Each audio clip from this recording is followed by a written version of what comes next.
નમસ્કાર દર્શક મિત્રો, હું છું મહેશ ઠાકોર અને આપ જોઈ રહ્યા છો the Times of Mahisagar news.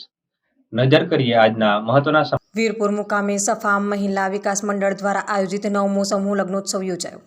Mahisagar જિલ્લાના વીરપુર ખાતે દર વર્ષની જેમ આ વર્ષે પણ સફા મહિલા વિકાસ મંડળ વીરપુર દ્વારા મુસ્લિમ સમાજના સમૂહ લગ્નનું આયોજન કરવામાં આવ્યું, જેમાં કૂદકે ને ભૂસકે વધતી મોંઘવારીમાંથી ઉગારવા તેમજ ખોટા ખર્ચાઓથી લોકો બચે અને મુસ્લિમ સમાજમાં જાગૃતિ આવે એવા ઉદ્દેશ્યથી 25 નવયુગલો સમૂહ લગ્નમાં લગ્ન ગ્રંથિથી જોડાયા.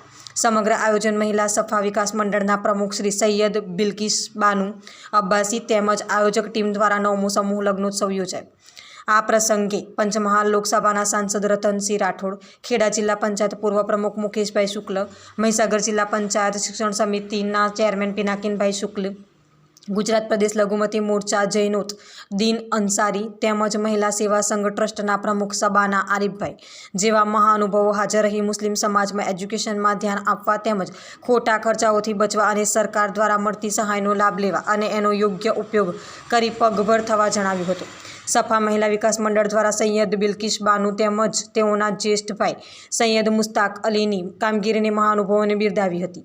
તેમજ હજ કમિટીના ચેરમેનશ્રીએ દર વર્ષની જેમ હજ કમિટીમાં ગુજરાત સરકારે વધારો કર્યો હોય તમામ મુસ્લિમોને હજ કમિટીમાં વધુ કોટા મંજૂર થવાનું જણાવ્યું હતું.